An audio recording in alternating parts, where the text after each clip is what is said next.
Para mitra kebajikan, selamat berjumpa dengan saya, Bambang Eko Prastyo, pencerita relief Candi Borobudur. Kali ini, saya akan menyampaikan sebuah kisah yang sangat menawan. Vyagri Jataka. Apabila para mitra kebajikan sempat berkunjung ke Candi Borobudur, cermatilah panel Vyagri Jataka yang ada pada awal Gugus Jataka. Relief bernomor 1 sampai dengan 4. Demikian yang saya dengar. Ajita, seorang pemuda desa, beberapa hari yang lalu pulang dari Padepokan Guru Dharma. Ia sudah belajar beberapa bulan di Padepokan Guru Dharma. Namun ia merasa masih terlalu sedikit yang bisa ia pelajari. Yang ia ingat, Guru Dharma mengajarkan cintailah kehidupan. Berbuatlah jujur, kendalikan nafsu, berkatalah benar, dan jagalah kesadaran. Maka jangan makan dan minum yang bisa memerosotkan kesadaran. Walaupun sedikit yang diperoleh, Ajita sungguh sangat gelisah melihat keadaan kehidupan di desanya. Sangat jauh kenyataannya dengan ajaran yang disampaikan oleh Guru Dharma.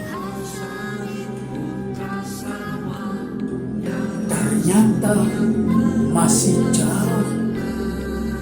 Ajakan mencintai kehidupan dengan praktek sehari-hari di desa itu, di mana orang saling merendahkan, saling mencaci maki. Berkaitan dengan kejujuran, hampir di semua lini terjadi kecurangan. Bukan hanya dilakukan oleh aparat desa, tapi juga rakyat melakukan itu. Soal mengendalikan nafsu, okelah, susah untuk dideteksi. Berkata benar, di sana sini masih ada kebohongan. Dan berkaitan dengan makan dan minum yang bisa memerosotkan kesadaran, ternyata tidak dilakukan dengan baik oleh orang-orang desa, bahkan mereka suka bermabuk-mabukan. Ajita berkeliling desa, di mana-mana dia lihat kecenderungan melawan 5 hal yang diajarkan Guru Dharma. Dan malam hari ia berjumpa dengan ayah dan ibunya. Pemuda Ajita itu mohon izin untuk kembali ke Padepokan Guru Dharma. Ayah, ibu, saya mau izin untuk kembali ke Padepokan Guru Dharma. Dengan bertambahnya ajaran yang diberikan oleh beliau, saya berharap bisa juga mengajarkan itu kepada orang-orang di desa ini.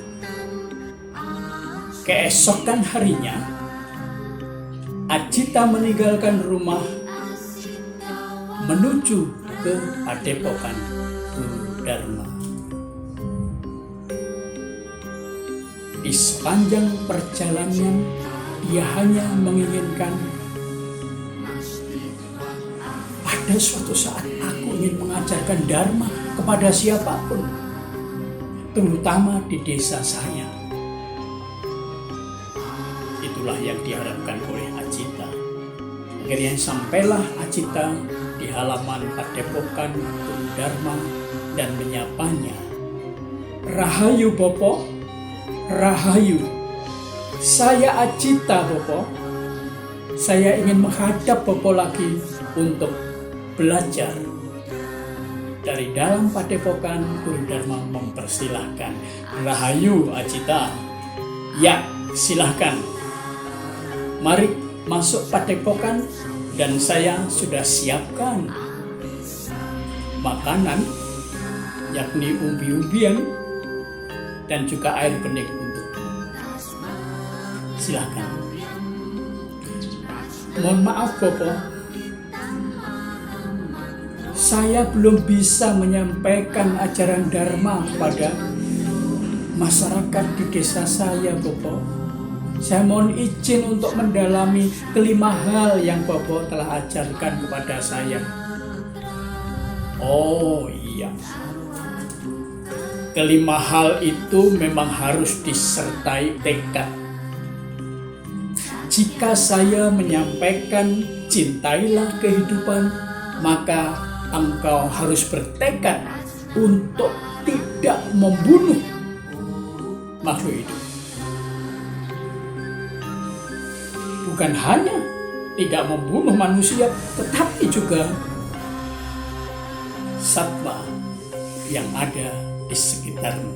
Maka saya sarankan, makanlah makanan yang berasal dari tumbuh-tumbuhan. Karena jika binatang itu kau sembelih, ia mati. Tetapi jika tumbuh-tumbuhan kau petik buahnya, daunnya, akarnya, maka ia akan menumbuhkan buah, daun, dan akar lagi. Itu yang pertama, Cita. Yang kedua, engkau harus jujur menghormati milik orang lain. Bertekadlah jangan mengambil milik orang lain jika itu tidak diberikan kepadamu. Dan tentang pengendalian hawa nafsu atau pengendalian diri, aturlah baik-baik,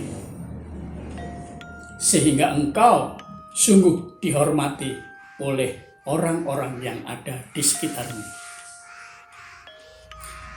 Berkata benar itu memang sulit.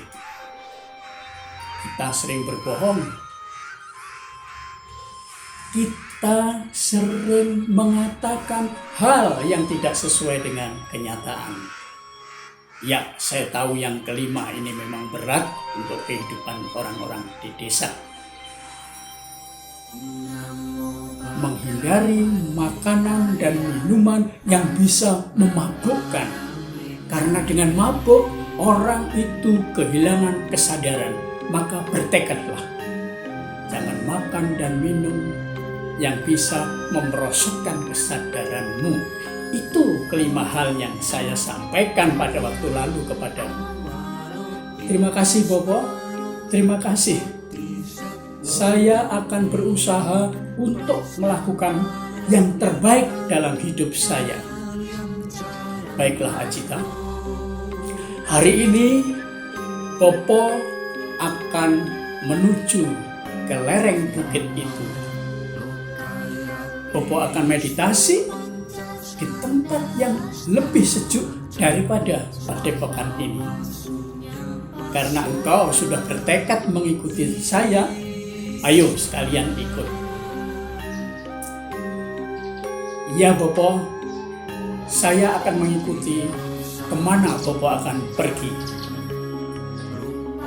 Guru Dharma yang diikuti oleh Ajita akhirnya sampai di tebing sebuah jurang. Dan mereka terkejut karena di dasar jurang itu ternyata ada induk harimau yang demikian beringas menghadapi anaknya. Iya, akan menerkam anaknya. Dan Guru Dharma tahu bahwa harimau betina itu baru saja melahirkan. Ia lelah, ia kelaparan, ia kehausan. Maka ia demikian beringas akan memangsa anaknya. Ajita, ini tidak boleh terjadi.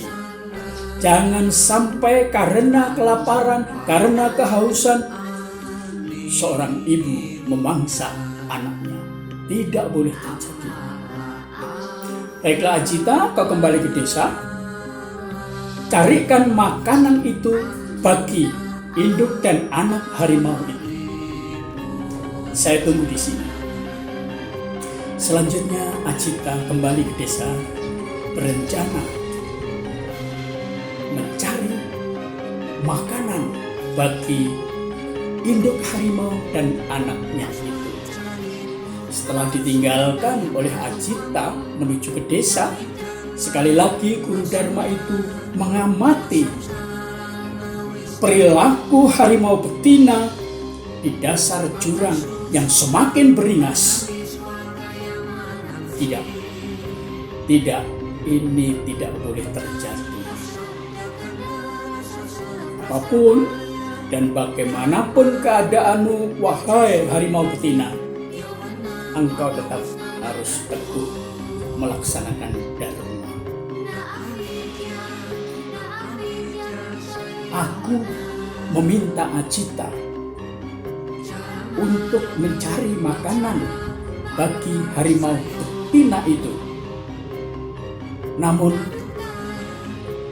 aku punya tubuh. Mengapa aku mesti mencari daging dari makhluk lain? Guru Dharma bertekad menyerahkan dirinya menjadi mangsa harimau betina dan anaknya itu. Dari tebing jurang, ia menjatuhkan diri persis di depan harimau betina. Dan harimau betina yang kelaparan dan kelelahan itu langsung mencabik-cabik tubuh Guru Dharma. Anaknya juga memakan serpih daging Guru Dharma. Guru Dharma telah menyerahkan tubuh dan darahnya kepada harimau yang berkehendak hendak memangsa anaknya. Ajita bersama dengan beberapa orang desa datang membawa makanan bagi harimau itu. Tetapi ia melihat di mana sang guru. Tebing itu tidak ada. Lalu dia melongok ke dasar jurang. Harimau pun telah pergi menuju tempat lain. Dan ia terkejut karena ia melihat di dasar jurang itu ada sisa tubuh sang Guru Dharma. Ajita dan beberapa teman dari desanya menuruni jurang itu mengumpulkan sisa tubuh Guru Dharma. Mereka menghimpun sisa tubuh Guru Dharma dengan hormat. Sisa tubuh itu mereka bawa ke desa, dimakamkan dengan cara terhormat, ditaburkan wewangian, bubuk cendana, dan bunga-bunga indah di atas makam Guru Dharma itu. Dan mereka sepakat di atas makam Guru Dharma itu dibangun stupa sebagai sebuah kenangan bahwa Guru Dharma bukan hanya mengajarkan, melainkan ia melakukan yang terbaik. Ia memiliki cinta kasih tanpa pamrih. Demikianlah kawan-kawan kisah Vyagri Jataka. Semoga kisah ini menginspirasi kita untuk melakukan yang terbaik. cinta kasih tanpa pamrih tetap relevan dengan kehidupan kita sekarang ini. Semoga seluruh makhluk berbahagia. Rahayu. Kate para sakate Bodhiswaha.